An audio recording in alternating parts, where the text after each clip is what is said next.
were romaine lettuce plants that I thought were doing well, but the soil was actually dry and they passed away. So when I say to you guys, we are truly beginners, we are. So if we figure out how to do this with everything going on in our lives, so can you. And you can see here that I have some more planting to do because we ran out of soil. But this is our other apple tree. And these are 2 pear trees that clearly need to be transplanted pretty quickly. But we do have our first harvest, actually one that went bad. So that's good to know. In our patio tomato plant. We bought a peach tree, which does not need another tree. It fruits on its own. And you can see that just here in early May, it's already producing some peaches. Mind you, we are in Georgia, but it is a high-yielding, smaller patio peach tree. Then we are also growing some peppers because we have them in a container because we weren't able to get the garden up and running, as you guys saw below. But we have a jalapeno plant is actually growing the most. We have this guy here, which is our red bell peppers, so some buds growing up on there. And our first flower here for our green pepper. So again, these plants are maybe 4 weeks old. We bought them from the veggie section,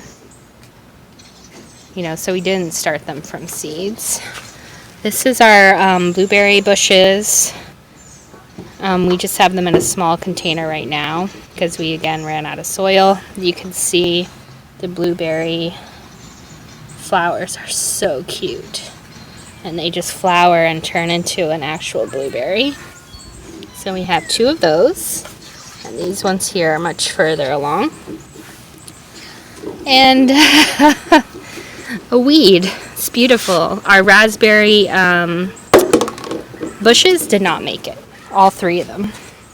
And that's my daughter's favorite. And then we have this kiwi tree here that also looks to be pretty dead. So we are definitely, unfortunately, learning the hard way, but that's why we thought, you know what, let's start this YouTube channel and show people that, you can build a garden and learn from our mistakes, and that way we can all be prepared should there be a food shortage to at least have something that we can just enjoy in our backyards.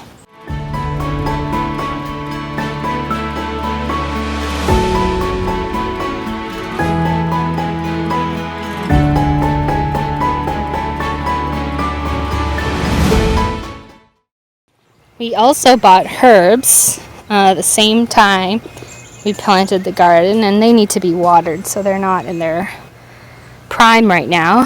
But we had a sage plant that we bought in the vegetable garden center at Home Depot. We have a medicinal bin where I learned a hard lesson that you cannot plant mint with other plants. It is not friendly. So we planted peppermint and chamomile, and that's what's left of the chamomile. So lesson learned. Everyone says it in their gardening videos. Mint is invasive. It really is. It takes over all the space given to it. This is our basil. We had some issues with some of the black spots, but it's starting to make a nice comeback.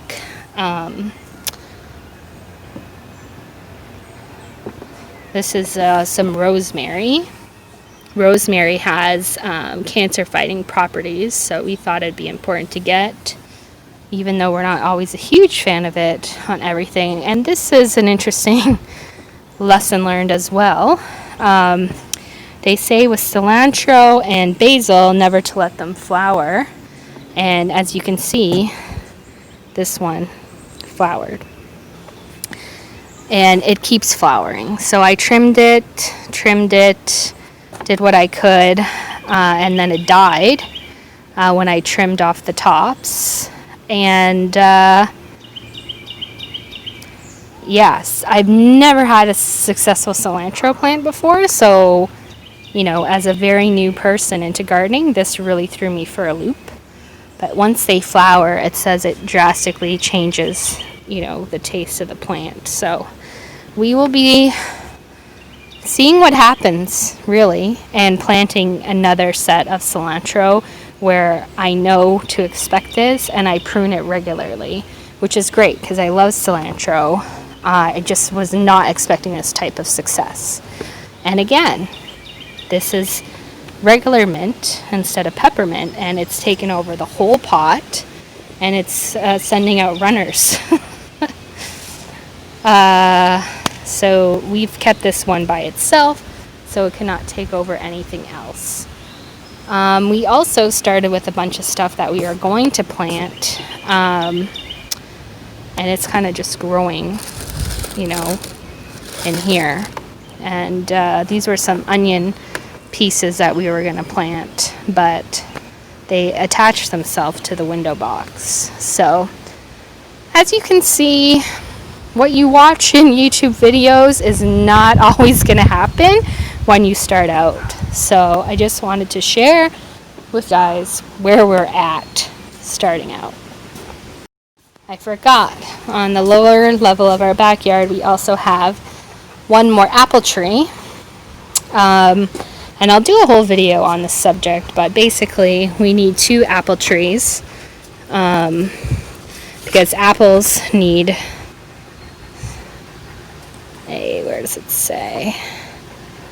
They need a pollinator. Of course, it doesn't tell you on here, but you need 2 different types of apple trees. Yes, here it is. This fruit needs a pollinator.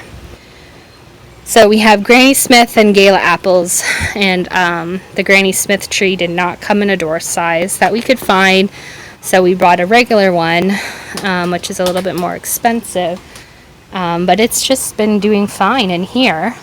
But we're going to transplant it into the ground.